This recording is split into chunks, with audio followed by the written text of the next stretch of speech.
ओम शांति। श्रेष्ठ वृत्ति से व्यवहार शुद्धि। संगम युग में प्यारे बाप दादा हमें हर रोज ज्ञान और योग की पालना देते हैं।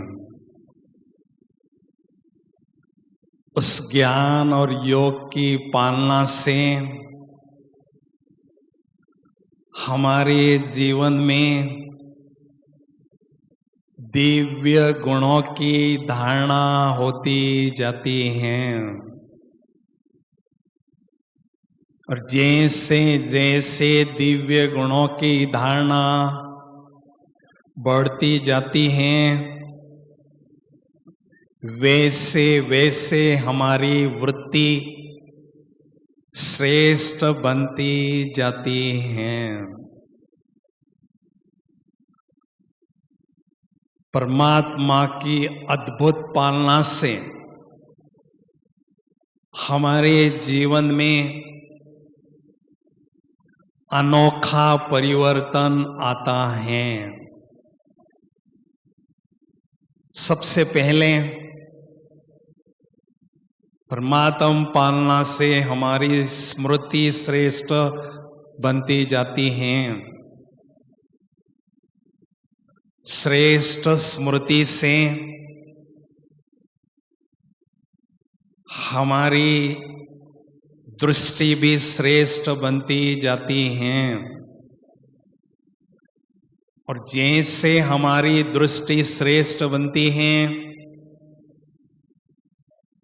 परिणाम स्वरूप हमारी वृत्ति भी श्रेष्ठ बनती जाती है और श्रेष्ठ वृत्ति से श्रेष्ठ कृति हमारी बनती जाती है। श्रेष्ठ कृति से व्यवहार शुद्धि होती है और व्यवहार शुद्धि से हम अपने जीवन में आगे ही आगे बढ़ते जाते हैं। तो ब्राह्मण जीवन में श्रेष्ठ वृत्ति बहुत ही महत्वपूर्ण है। हमारे उन्नति का आधार है हमारी श्रेष्ठ वृत्ति। लेकिन सवाल ये उठता है श्रेष्ठ वृत्ति कैसे बनाएं? श्रेष्ठ वृत्ति किससे कहते हैं?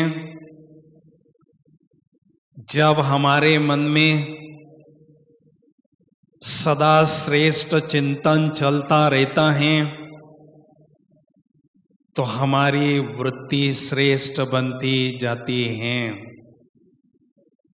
इसलिए कहते हैं जैसा हम सोचते हैं वैसा हमारा व्यक्तित्व बनता जाता है। अगर हमारी वृत्ति श्रेष्ठ होती है तो ऑटोमेटिक हमारे मन में श्रेष्ठ चिंतन चलता रहता है। लेकिन सदा श्रेष्ठ चिंतन चलता रहे उसके लिए पहली बात है सदा स्वमानधारी होकर रहना।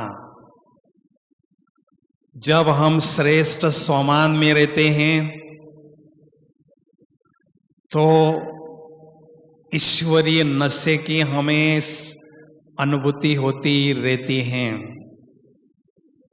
और जब ईश्वरीय नशे की अनुभूति होती है तो स्वतः ही हमारे मन में श्रेष्ठ संकल्प उत्पन्न होते रहते हैं। इसलिए सारे दिन भर में स्वमानधारी होकर रहना जरूरी है। दूसरी बात, मन में सदा श्रेष्ठ चिंतन चलता रहे, उसके लिए मुरली का गहन अध्ययन करते रहना बहुत जरूरी है। केवल एक बार मुरली पढ़ लिया नहीं, मुरली अर्थात परमात्मा के महावाक्य जो होते हैं उसका हमें गहन अध्ययन करना जरूरी है। क्योंकि बाबा के हर एक महावाक्य में बहुत गुह्य राज समाया होता है, और जैसे जैसे हम गुह्य राजों को समझते जाते हैं तो हमारे मन और बुद्धि में ज्ञान रतन टपकने लगते हैं, जिससे हमारा चिंतन श्रेष्ठ बनता जाता है। इसलिए मुरली का हर रोज एकांत में बैठकर गहन अध्ययन करते रहना बहुत जरूरी है। श्रेष्ठ वृत्ति से वायुमंडल भी श्रेष्ठ बनता जाता है। कहावत प्रसिद्ध है, यथा पिंडे तथा ब्रह्मांडे, अर्थात जैसे संकल्प हमारे आत्मा में अर्थात मन में चलते हैं, वो सारे संकल्प इस ब्रह्मांड में वायुमंडल में फैलते रहते हैं। हर एक संकल्प के द्वारा इस वायुमंडल में सजीव तरंगे फैलती रहती हैं, और जैसे जैसे सकारात्मक सजीव तरंगे इस वायुमंडल में फैलती रहती हैं तो वायुमंडल शक्तिशाली बनता जाता है। वास्तव में आत्मा एक चेतन अगरबत्ती के समान होती है। जब हमारे मन में पवित्र संकल्पों की खुशबू उत्पन्न होती है तो वातावरण भी खुशबूदार बनता है, और उसको सभी महसूस भी करते हैं। बजाय उसके हमारे मन में अपवित्र संकल्प रूपी बदबुएं निकलती हैं तो वातावरण भी वैसा ही बनता जाता है। इसलिए जब हमारी वृत्ति श्रेष्ठ होती है तो सकारात्मक संकल्पों के माध्यम से सकारात्मक तरंगे वाइब्रेशन इस वायुमंडल में फैलते ही रहते हैं। श्रेष्ठ वृत्ति से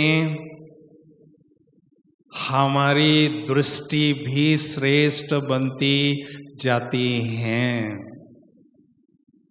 श्रेष्ठ दृष्टि बनना अर्थात साधारण देह के बजाय दिव्य स्वरूप दिखाई देना, क्योंकि जितनी हमारी ज्ञान की पराकाष्ठा बढ़ती जाती है उतनी हमारी दिव्यता की शक्ति, अलौकिकता की शक्ति, रूहानियत की शक्ति स्वतः ही बढ़ती जाती हैं। जितने जितने हम इस ज्ञान मार्ग में पुराने होते जाते हैं उतनी हमारी रूहानियत की शक्ति बढ़ती रहे। रूह समझकर रूह को देखने की शक्ति को रूहानियत की शक्ति कहते हैं। और जब हमारी दृष्टि श्रेष्ठ बनती जाती है तो किसी के अवगुण हमें नजर नहीं आते हैं। हमारी दृष्टि गुणग्राही बनती जाती हैं, पवित्र बनती जाती हैं। पवित्र दृष्टि बनना अर्थात सर्व आत्माओं के प्रति सदा मन में शुभ भावनाएं और शुभ कामनाएं पनपते रहना। कई बार कोई किसी को कहता है कि इसकी दृष्टि वृत्ति ठीक नहीं है, इसका किसी के साथ लगाव झुकाव है, तो इसको कहते हैं अपवित्र दृष्टि, अपवित्र वृत्ति। लेकिन हमारी दृष्टि जैसी जैसी शुद्ध बनती है, श्रेष्ठ बनती है, दिव्य बनती है, तो दैहिक संबंधों से हम परे हो जाते हैं, ऊपर उठने लगते हैं। इसलिए श्रेष्ठ वृत्ति से श्रेष्ठ दृष्टि अनुभव करते रहें। श्रेष्ठ वृत्ति से हमारे बोल भी श्रेष्ठ बनते जाते हैं। जब भी हम संगठन में रहते हैं तो हमारे मुख से सम्मानजनक बोल निकलते हैं, अमृत समान मीठे बोल निकलते हैं। इस संदर्भ में मैं आप के साथ एक कहानी शेयर करना चाहता हूँ।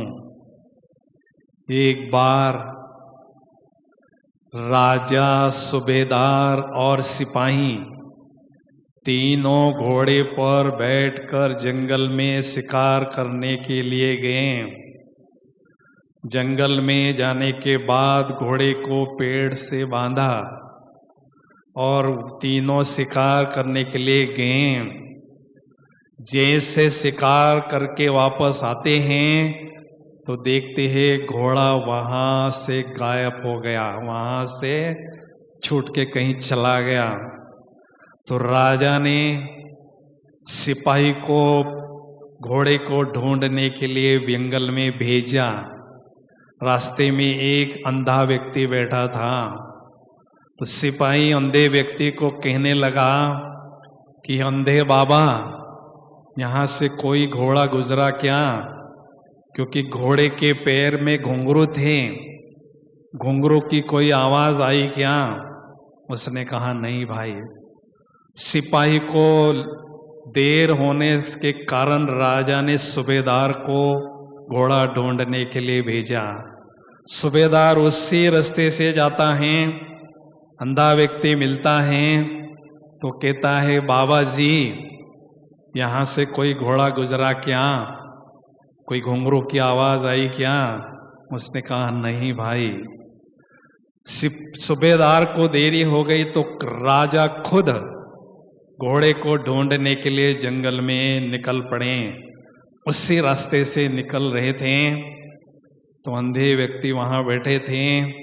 तो उन्होंने कहा महात्मा जी, यहां से कोई घोड़ा गुजरा क्या? घुंघरू की कोई आवाज आई क्या? उसने कहा नहीं राजन। तो राजा चौंक गया। उसको पूछा आपको दिखाई नहीं देता है, लेकिन आपने कैसे पहचाना कि मैं राजा हूं? उसने कहा राजन, जो जितना बड़ा व्यक्ति होता है उसका दिल भी बहुत बड़ा होता है, उसकी वृत्ति भी बहुत महान होती है और उसके बोल भी ऐसे सम्मानजनक होते हैं।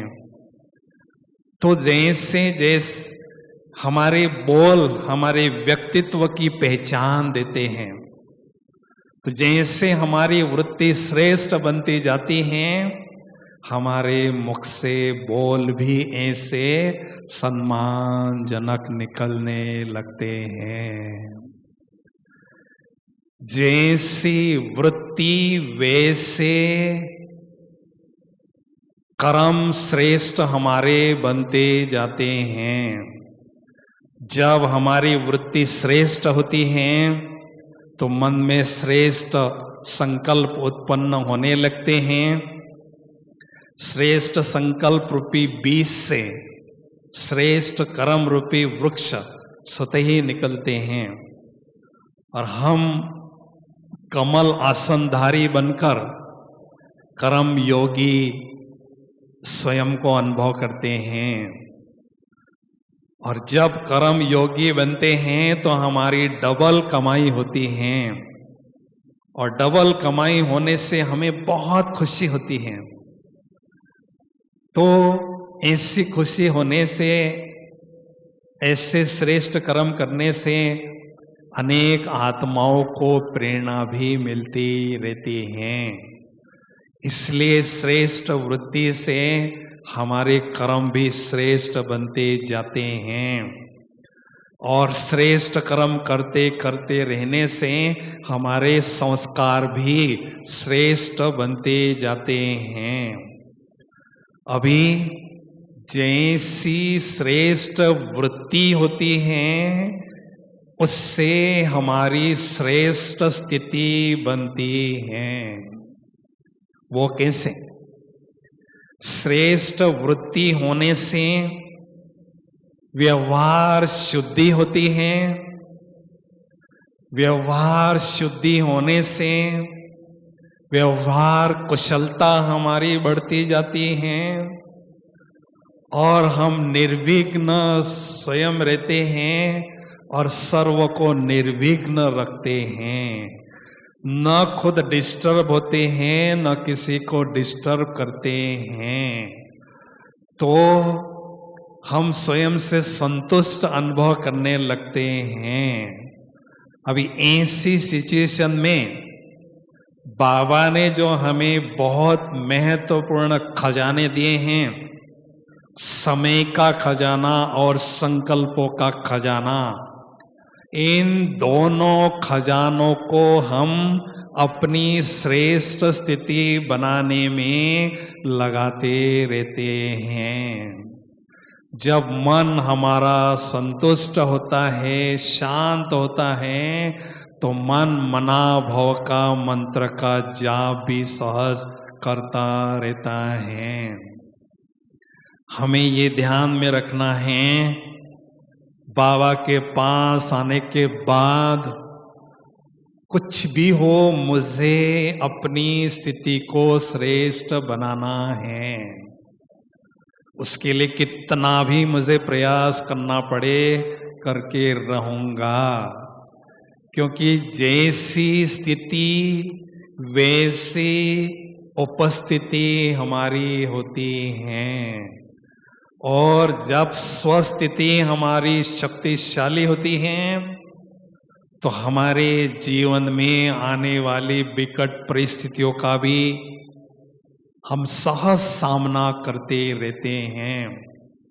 तो इसलिए श्रेष्ठ स्थिति बनाने के लिए हमें पावरफुल योगाभ्यास करते रहना जरूरी है। हमारी जो रेस है वो योगाभ्यास में रेस है। हमें इस योग के रेस में केवल रनर नहीं बनना है, लेकिन विनर बनना है, प्राइज विन करने वाला बनना है। उसके लिए पावरफुल योगाभ्यास बढ़ाते रहना जरूरी है।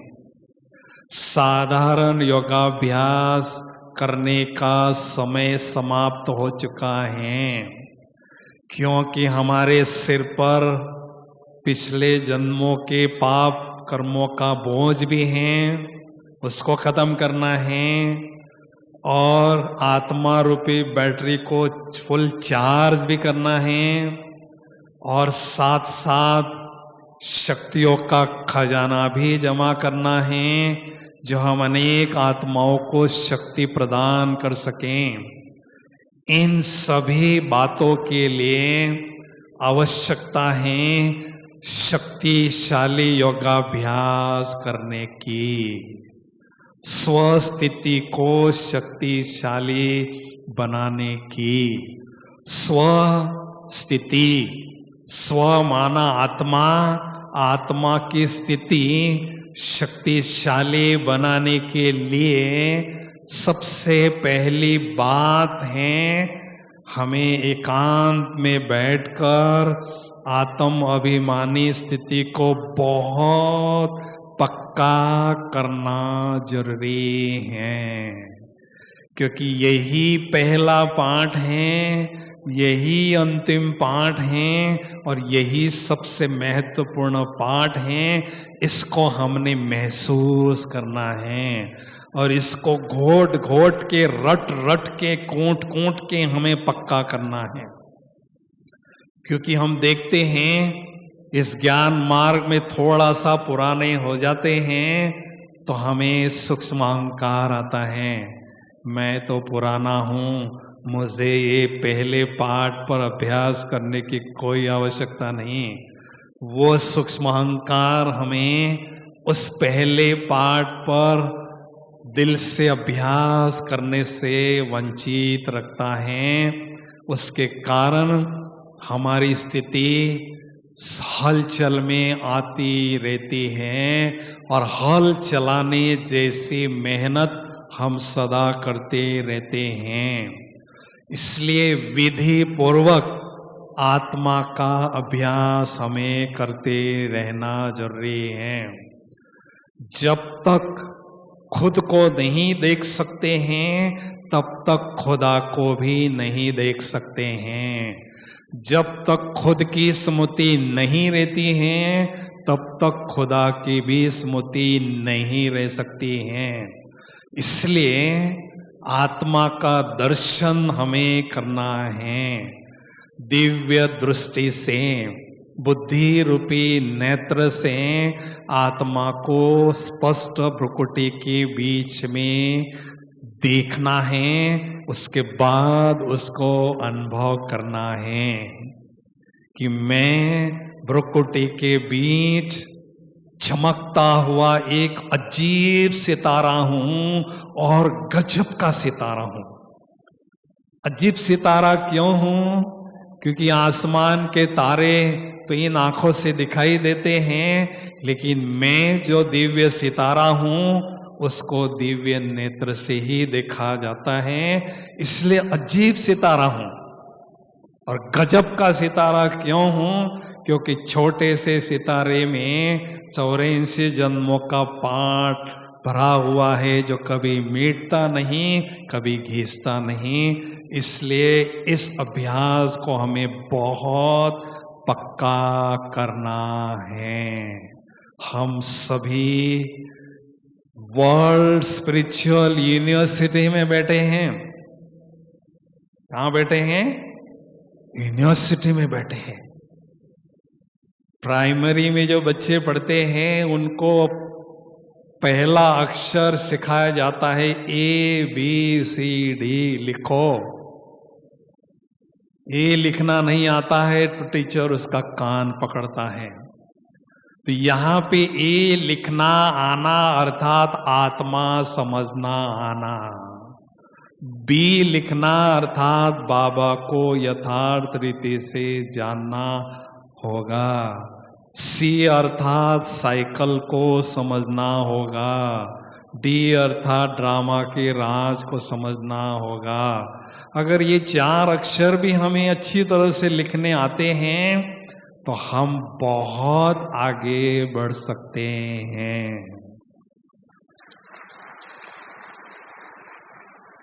तो सबसे पहली बात है आत्मिक स्थिति को बढ़ाते जाना। आत्मा का जब हम अभ्यास करते हैं तो इस देह की दुनिया से, देह की दलदल से स्वयं को न्यारा अनुभव करने लगते हैं। बुद्धि का कनेक्शन इस साकारी दुनिया से कट हो जाता है, साकारी देह से, साकारी दुनिया से, पदार्थों से कट होता है। बाद में बुद्धि को ऊपर की ओर ले जाने का काम करता है स्वमान का अभ्यास। जब तक स्वमान का अभ्यास हम नहीं करते हैं तब तक बुद्धि और मन इस दुनिया से पार नहीं जा सकती हैं, बाबा को सहज याद नहीं कर सकती हैं। तो सारे दिन भर में हमें स्वमान का अभ्यास जरूर करना है।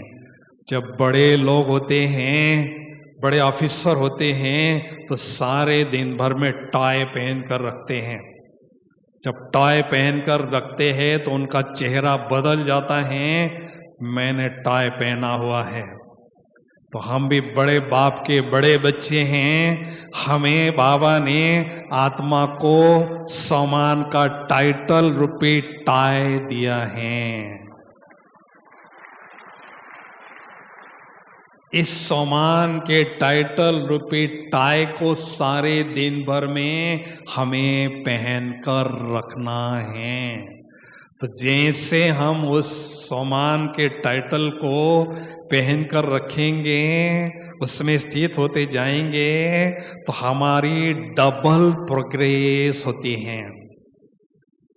पहली प्रोग्रेस ये होती है, आत्मा में जो सुसुप्त शक्तियां होती हैं वो सारी शक्तियां उजागर होती है, जागृत हो जाती हैं। हर एक आत्मा में असीम शक्तियों का भंडार छिपा हुआ होता है। उस सुसुप्त शक्तियों को जगाने का काम केवल सम्मान ही करता है। इसलिए एक स्लोगन कभी भी हमें नहीं भूलना है, अनुमान हमें हनुमान बनने नहीं देता है। अनुमान हमें हनुमान जैसा बलशाली, शक्तिशाली बनने नहीं देता है। जैसे अनुमान को हटा देते हैं और सम्मान में स्थित होते हैं, तो सारी शक्तियां हमारी जागृत होने लगती हैं और हमारा व्यक्तित्व का विकास होने लगता है। और दूसरा प्रोग्रेस है जो सर्व शक्तियों का स्रोत है, उस स्रोत के साथ हमारी बुद्धि की तार जोड़ने का काम ये सम्मान कराता है। जैसे सम्मान में रहते हैं तो ऐसा अनुभव करते हैं, जितना ईश्वरीय नशे में चूर उतना इस दुनिया से दूर हम स्वयं को अनुभव करते हैं। अपनी दुनिया में, अलौकिक दुनिया में स्वयं को अनुभव करने लगते हैं। और हमारी आत्मा में जो रॉयल संस्कार सतयुग में होते हैं, वो रॉयल संस्कार भी हमें अभी धारण करने हैं। शरीर छोड़ने के पहले, घर वापस जाने के पहले ऐसे रॉयल संस्कार धारण करने के लिए रॉयल सम्मान में स्थित रहना ही होगा। इसी सभा में कई राजे महाराजे बैठे हुए हैं, होनहार राजे महाराजे बैठे हैं, इसी सभा में बैठे, लेकिन गुप्त वेश में है। जैसे परम धाम से धरती पर आएंगे, राजा महाराजा के सिंहासन पर बैठेंगे, तो आपके चेहरे पर वो रूहानियत, वो रुहाब, वो रॉयल्टी का जो नशा होना चाहिए, वो अभी हमें धारण करना होगा। वो कैसे धारण करेंगे? जितना श्रेष्ठ सम्मान होगा उतना श्रेष्ठ नशा भी हमें अनुभव होता जाएगा। और जितना श्रेष्ठ नशा अनुभव होता जाएगा उतना ऊंचा स्टेटस हमें सतयुग त्रेता युग में मिलकर ही रहेगा। ये पक्की बात है। इसलिए हम सभी होनहार राजा महाराजाओं को बाबा ने संगम युग में ही समान का सिंहासन दे दिया है। बाबा की एक आश है कि मेरा हर एक आत्मा रूपी बच्चा राजा बच्चा हो। मैं राजा बच्चे के रूप में देखना चाहता हूँ। राजा हमेशा सिंहासन पर बैठता है और राजा हमेशा शासन करता है। तो आत्मा रूपी राजा जब समान के सिंहासन पर बैठता है तो हमारी स्थूल और सूक्ष्म कर्मेंद्र रूपी प्रजा पर हम शासन और नियंत्रण करके स्वराज अधिकारी स्थिति की अनुभूति करते जाते हैं। और तीसरी बात, श्रेष्ठ स्थिति बनाने के लिए हमें बाबा को यथार्थ रीति से पहचानना होगा। बाबा मुरली में कहते हैं, मेरे इतने जो ढेर बच्चे हैं, इन ढेर बच्चों में बहुत थोड़े बच्चे हैं जो मुझे यथार्थ रीति से जानते हैं और यथार्थ रीति से याद करते हैं। बाबा क्यों ऐसा कह रहे हैं? थोड़े बच्चे मुझे यथार्थ रीति से जानते हैं और यथार्थ रीति से याद करते हैं, इसका मतलब इसके पीछे कुछ गुह्य राज जरूर छिपा हुआ है। उस राज को हमें समझना होगा। बाबा के स्वरूप को हमें यथार्थ रीति से जानना है। तो बाबा का स्वरूप मैं आपके सामने रखना चाहता हूं। जैसे आत्मा ज्योति बिंदु है, वैसे परमात्मा भी ज्योति बिंदु ही है। स्वरूप में कोई अंतर नहीं है। लेकिन अंतर किसमें है? जो 7 गुण आत्मा में निजी गुण हैं, सुख शांति, प्रेम पवित्रता, ज्ञान आनंद और शक्ति, इन 7 गुणों के परमात्मा सागर हैं, अर्थात सिंधु हैं, बिंदु हैं, लेकिन 7 सिंधु उसमें समाये हुए हैं। कितनी पावरफुल वो बिंदु होगी आप सोच समझ सकते हैं। सारे संसार की रचना का ज्ञान उस बिंदु में है। सारे संसार की रचना को चलाने की शक्ति उस बिंदु में है। और सारे संसार का जो क्रिएटर, डायरेक्टर, कंट्रोलर वो बिंदु हैं। कितनी पावरफुल वो बिंदु होगी आप सोच सकते हैं। हमने बाबा के कर बाबा को ऑर्डिनरी बना दिया। बाबा तो हैं, लेकिन वो कौन सी हस्ती हैं? सारे संसार की सबसे बड़ी वो हस्ती हैं जिसके मुट्ठी में सारा संसार है। सारे संसार को चलाने की ताकत उनमें है। इतनी वो महान विभूति है। इसलिए योगियों ने परमात्मा के स्वरूप का जब वर्णन शास्त्रों में किया तो परमात्मा के स्वरूप का वर्णन, उसकी तुलना इस स्थूल दुनिया के सूर्य के साथ की। जैसा इस सूर्य को सूर्य कहते हैं 2 कारणों से। पहला कारण है वो भौतिक शक्तियों का निरंतर प्रस्फुटीकरण करता ही रहता है। दूसरा कारण है उनके प्रकाश में भस्म करने की क्षमता होती है। इससे परमात्मा को भी ज्ञान सूर्य कहते हैं, अर्थात परमात्मा आध्यात्मिक शक्तियों के प्रचंड स्रोत हैं। निरंतर आध्यात्मिक शक्तियों का वितरण इस संसार में करते ही रहते हैं। और दूसरी बात है उनके प्रकाश में भस्म करने की क्षमता होती है। जो हमारी आत्मा में जो विकारों की गंदगी है, कचरा है, ज्ञान सूर्य का प्रकाश आत्मा पर पड़ता है तो सारी गंदगी भस्म हो जाती है। आत्मा क्लीन कांचन प्योर सोना बन जाती है। तो ये सूर्य तो ये एक दुनिया का सूर्य है, लेकिन ये ज्ञान सूर्य तीनों लोगों का सूर्य है। तीनों लोगों में उनका प्रकाश निरंतर प्रवाहित होता ही रहता है।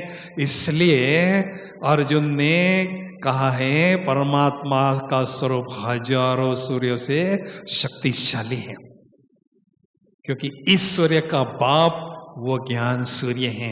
ये सूर्य इतना शक्तिशाली है तो उसका जो क्रिएटर है कितना शक्तिशाली होगा ये आप सोच सकते हैं। ये उनका रूप हो गया। और परमात्मा का नाम 3 शब्दों में गाया जाता है। कौन से 3 शब्द हैं? सत्यम, शिवम, सुंदरम।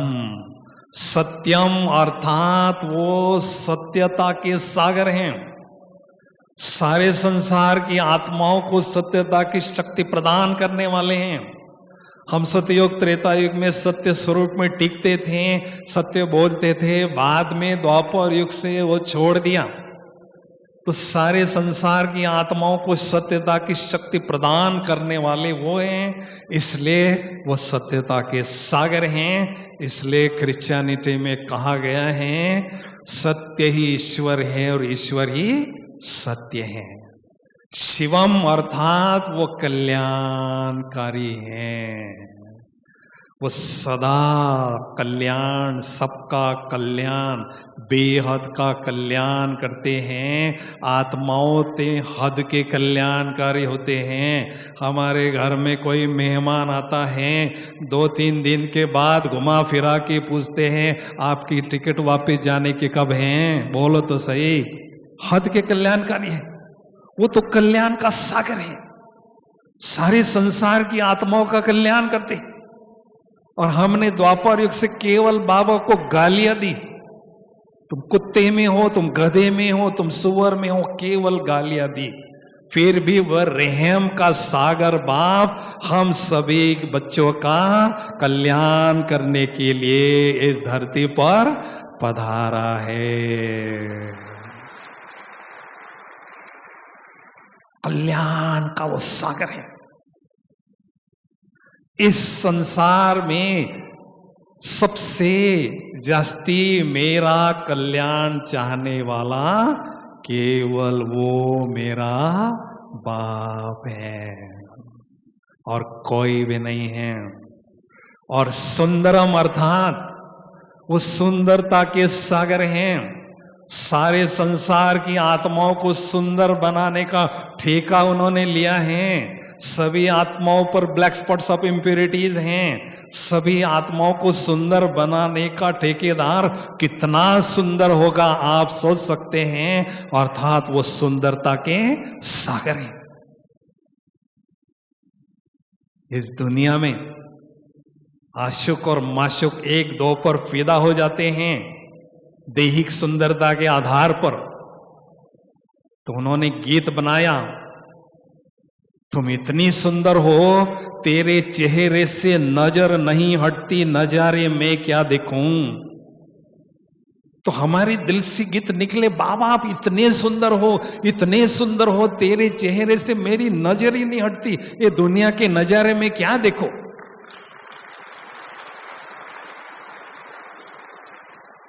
हमारे दिल से यही गीत सदा निकलते रहे हैं। तो सूरज मैं सूरजमुखी हूं पिया, तो सूरज मैं सूरजमुखी हूं पिया, न देखो तुझे तो लागे न ये जिया, खिले न ये जिया।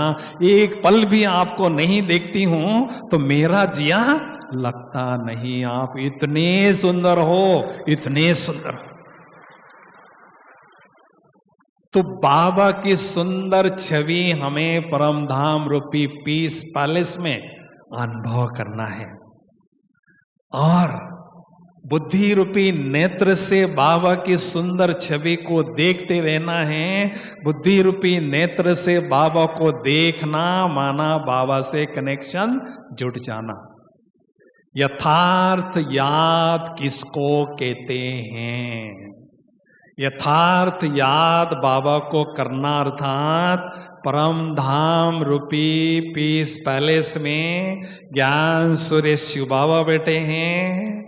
मैं ज्योति बिंदु आत्मा बाबा के सामने बैठी हूँ और मेरा बुद्धि रूपी नेत्र बाबा पर टिका हुआ है और मेरा मन मना भाव का जाप कर रहा है, मंत्र का अजापा जाप कर रहा है। इसको कहते हैं यथार्थ याद।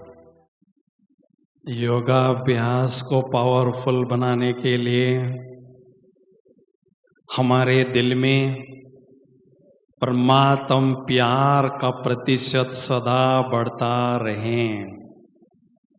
याद की यात्रा में प्रेम की मात्रा सदा बढ़ती रहे, तो शक्तिशाली योगाभ्यास की अनुभूति बढ़ती जाएगी। तो बाबा ने कहा है आगे चलकर आपको बहुत चलन और चेहरे से सेवा करनी होगी। व्यवहार शुद्धि होना अर्थात चलन से सेवा करना और श्रेष्ठ स्थिति बनाना अर्थात चेहरे के द्वारा सेवा करना। जब चलन और चेहरे से बहुत सेवा करते जाएंगे, अनेकों की दिल की दुआएं जमा करते जाएंगे, तो मनसा सेवा, बेहद की सेवा हम करने के लिए सक्षम होते जाएंगे। क्योंकि आगे चलकर मनसा सेवा हमें बहुत करनी होगी। तो श्रेष्ठ वृत्ति से ही हमारी व्यवहार शुद्धि होगी। व्यवहार शुद्धि से व्यवहार कुशलता बढ़ती जाएगी और हमारी श्रेष्ठ स्थिति बनती जाएगी और श्रेष्ठ स्थिति के द्वारा बेहद की सेवा, विश्व की सेवा करने की क्षमता हमारे पास बढ़ती जाएगी। अभी हम कुछ घड़ियों के लिए बहुत ही गहन योग की अनुभूति करने जा रहे हैं। ऐसी अनुभूति बाबा आपको कराएंगे जो कभी आप भूल नहीं पाओगे। इसलिए सभी अलर्ट होके बैठेंगे, कोई भी बीच में नहीं उठेंगे, बिल्कुल एक की लगन में मगन होकर चंद घड़ियों के लिए हम उस प्यारे बाबुल की याद में खो जाएंगे। सभी खड़े हो जाएंगे, आमने सामने खड़े होंगे, एक दो को दृष्टि देंगे, बाएं बाएं घूमकर आमने सामने दृष्टि देंगे। मैं कमेंट्री देता जाऊंगा, बहुत सुंदर अनुभूति आप करते जाएंगे। ओम शांति। इस देह रूपी मकान में मैं निराकार ज्योति बिंदु आत्मा मकान मालिक भ्रुकुटी के बीच विराजमान हूँ।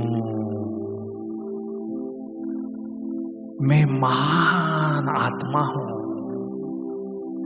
मेरी वृत्ति श्रेष्ठ वृत्ति है। मेरे समक्ष विराजमान महान आत्मा को भी मैं दिव्य दृष्टि से देख रहा हूँ।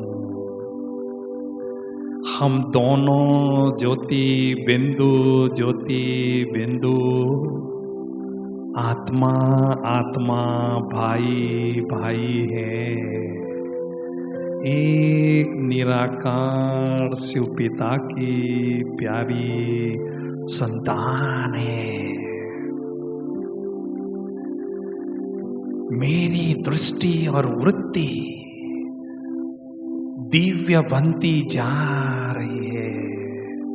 साधारण देह के बजाय दिव्य स्वरूप मुझे अनुभव हो रहा है और दिखाई भी दे रहा है। जैसे शिव बाबा की दृष्टि निराकारी निर्विकारी है, वैसे मेरी भी दृष्टि निराकारी निर्विकारी बनती जा रही है। जैसे आसमान में जड़ सितारों की रिमझिम लगी है, वैसे इस हॉल में भी हम आत्माओं रूपी चैतन्य सितारों की रिमझिम लगी है। ज्ञान सूर्य शिव बाबा परम धाम से हम आत्माओं रूपी चैतन्य सितारों की रिमझिम को देख देख हर्षा रहे हैं, और हम सभी आत्माओं रूपी चैतन्य सितारों पर स्नेह के पुष्पों की वर्षा भी कर रहे हैं। मेरा असली स्वरूप ज्योति बिंदु स्वरूप है। भ्रुकुटी में दिव्य सितारा दमक रहा है, चमक रहा है। बैठ जाएंगे सभी।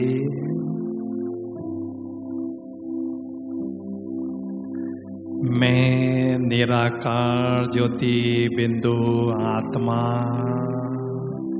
इस देह रूपी मकान से न्यारी होकर दिव्य बुद्धि रूपी विमान में बैठकर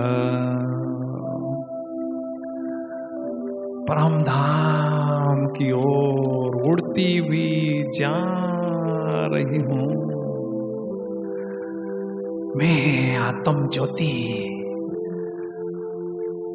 ब्रह्मांड की दुनिया में दिव्य ज्योति धाम की ओर उड़ती हुई जा रही हूँ। बादलों से पार, चंद्र सूर्य तारा गण से भी पार जा रही हूँ, जा रही हूँ। और चमकीली फरिश्तों की दुनिया में पहुंच गई हूँ, जहाँ चारों ओर सफेद ही सफेद दिव्य प्रकाश ही प्रकाश है। मुझ निराकार ज्योति बिंदु आत्मा ने बहुत सुंदर दिव्य प्रकाश पुंज की चमकीली फरिश्ता स्वरूप की ड्रेस धारण कर ली है। कितनी हल्की फुल्की ड्रेस है यह। ओह, फरिश्तों के शहंशाह प्यारे ब्रह्मा बाबा अपने संपूर्ण फरिश्ता स्वरूप में दिव्य और भव्य फरिश्ता स्वरूप में मेरे समक्ष विराजमान है। मेरे अति प्यारे अति मीठे शिव बाबुल भी उनके भ्रुकुटी में चमकते हुए दिखाई दे रहे हैं। स्नेह के सागर बाबा मुझे अति स्नेह भरी दृष्टि दे रहे हैं।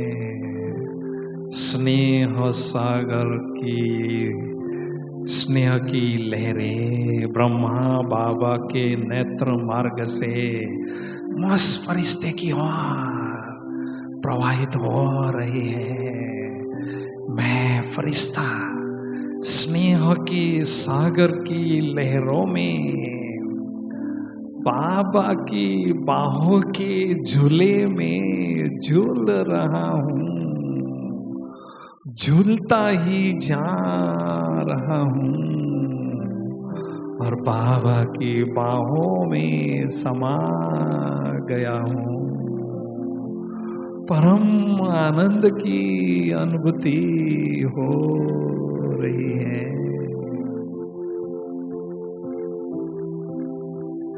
फरिश्ता स्वरूप की चमकीली ड्रेस को छोड़कर मैं निराकार ज्योति बिंदु आत्मा दिव्य बुद्धि द्वारा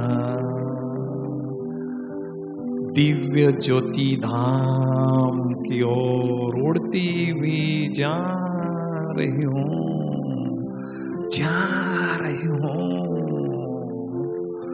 जगमगती हुई चैतन्य ज्योति उड़ती हुई जा रही हूँ और दिव्य ज्योति धाम में पहुंच गई हूँ, जहाँ चारों ओर सुनहरी लाल ही लाल,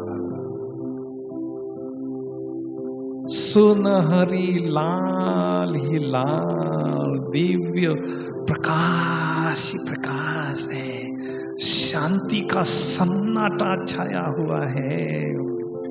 कितना प्यारा है यह मेरा मूल वतन, स्वीट साइलेंस हो। और मेरे प्राणों की प्राण,